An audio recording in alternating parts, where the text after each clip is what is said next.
Hello, and welcome back to the fourth installment of a six-part series on motivational interviewing. This module was co-authored along with myself, Annie Beers, by Mr. Alan Lime and Dr. Sylvia Schellenberger as part of a SAMHSA-funded project called the Southeastern Consortium for Substance Abuse Training Advanced Practice Registered Nurses. Let's go ahead and get started. We're going to pick up where we left off with the principles of motivational interviewing. And we see the third one here, which is supporting the self-efficacy of our patients. So building their confidence and instilling that can-do attitude in them. Or like this great picture depicts, helping them jump from out of one environment and making the seemingly impossible leap into a better, healthier, more rewarding environment. And we do this just simply by observing and listening to our patients and picking up on the strengths that they bring to the table and offering that back to them, which will certainly serve as just great fuel for their journey. So keep that in mind. Use it as often as you can to, again, just reflect back what you see the patient bringing to the table that will really help them on their journey to make a change. This could be successes that they've had in the past in making a goal and then keeping it, getting through hard times. So mind for those kinds of stories and those kinds of situations so that you can reflect back to the patient that you believe they can do it. And so in keeping that in mind, it's real important that we remember this fourth MI principle, resisting the writing reflex. So this is almost goes against the grain of what many of us feel naturally compelled to do, which is fix the situation that we see that's in need of repair. Many times we have the resources, the knowledge, the experience to be able to offer some really great solutions. However, it's good to keep in mind that many times when we offer those ideas or solutions, especially without permission, that they may fall on deaf ears. They may be something that the patient finds completely unrealistic, and we wouldn't know unless we engage with the patient in a conversation about what seems like a good solution. So that's really the goal of MI, is to keep that conversation going, keep those doors open, instead of jumping in with our advice and being quick to fix. Oftentimes, if a clinician finds themselves sort of championing the side of change, then what we see happening is the patient then championing the sustainability of where they find themselves. So it's almost like a tug of war. So as the clinician pulls harder towards one side of change, the patient's pulling back harder on the other side. And we really want to keep that from happening. We can certainly help our patients reach a plan for change much quicker by resisting this urge and instead using some open-ended questions and evoking from the patient really what feels realistic to them and their world, their circumstances, and their story. So please keep this final principle in mind. Start practicing it because it does take intention. It's a skill that needs to be honed, certainly. So, to wrap up the principles, we chose this great quote by Blaise Pascal, which states, "People are generally better persuaded by the reasons which they have themselves discovered than by those which have come into the minds of others." So it really just highlights what we were just saying about the writing reflex, or resisting the writing reflex, and that patients will definitely find the fuel to keep going on their journey when they themselves discover the ideas for moving forward. So moving on now to the steps of MI. There really are 4 of them: engage, focus, evoke, and plan. And we will talk briefly about each one. Engage through having sensitive conversations with patients. This is a conversation, so it's a two-way street. The most important thing to remember in engaging is asking permission. If you can ask permission from the patient, that lets them know that they are setting the agenda for the conversation and is a great way right at the beginning to engage and set up a good rapport.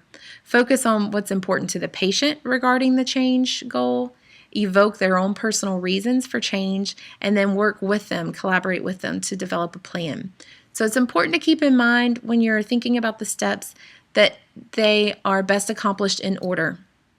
So before you begin to focus on what the change goal is, it's important to engage first.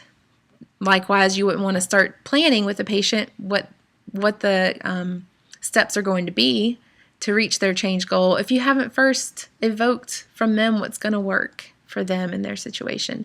So it's important to follow the steps in order, but then as you find yourself in the middle of them, it may be important to go backwards a bit. So you may find yourself planning with a patient and you need to go back and perhaps refocus a little bit.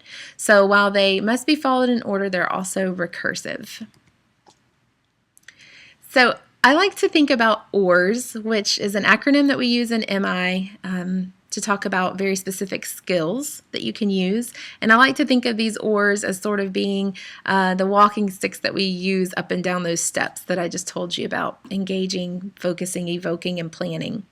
So let's talk about OARS a little bit. The O in OARS stands for open-ended questions. So we definitely want to use these to evoke more information from a patient, avoid the sort of blunt answers that can come from yes/no questions. And so we're going to start our questions with words like how and what and tell me about. And this will help us avoid the patient question-answer trap. So brilliantly depicted by this picture here, which really puts patient in a passive role so that they won't tend to offer any information above and beyond what you're specifically asking. So just to practice a little bit, so you're here because you're concerned about your alcohol, correct? It's certainly a way that many of us have found ourselves asking a question, just wanting to make sure we're on the same page. However, if we were to open that up a little bit and ask, what is it that brings you here today? Then sure, we may actually hear from the patient what they're concerned about their alcohol use, but we'll more than likely get information above and beyond that that will be clues that we can use as we continue talking with the patient and evoking from them what change looks like for them and how they might be able to reach it. Another example is, do you feel depressed or anxious? And so to open that up and say, how have you been feeling? Well, now you may hear depressed. You may hear, I'm actually anxious, but you may also hear some other things that are going on for them, like perhaps their frustration at just their current circumstance. So now you try. How many children do you have? Think about that one for a minute and how you could open it up.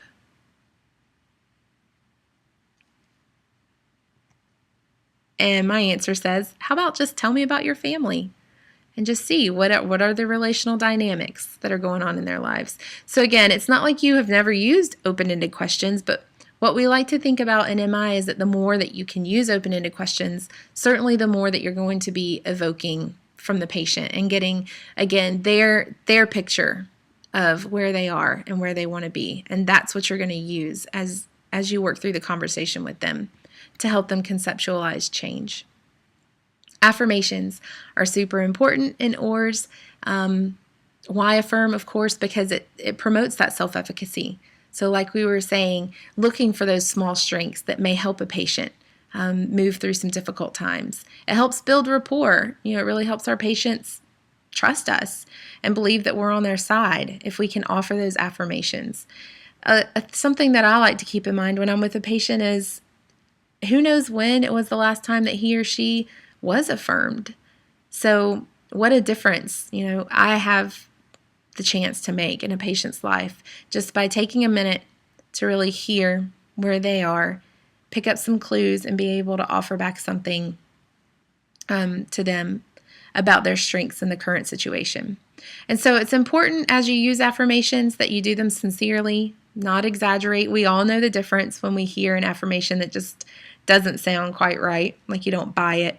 And be specific instead of vague. So instead of saying something like, you made a good choice, instead of saying something like, great, say something like, you made a really good choice in that situation. And as you continue to think about affirmations, here are just some examples. You can comment positively on an attribute, make a statement of appreciation, or a supportive statement. So we give you an example at the bottom, and we would like for you to think for a minute about how you could hear this statement and then offer back an affirmation to the patient. Patient says, I've tried to quit drinking and get my job back. I really like the work I was doing. I want to earn my own living. So take just a second and think about how you would turn around and affirm this patient.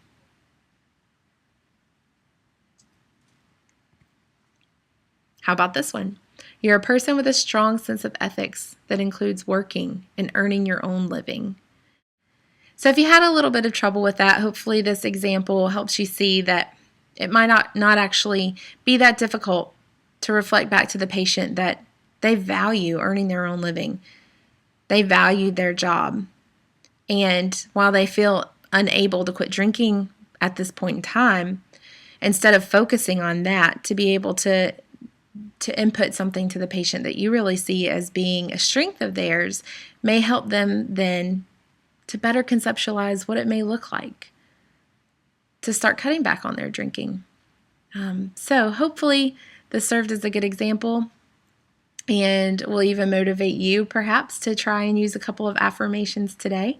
This is the end of the fourth chunk of the MI module, so stay tuned for part 5. Thanks.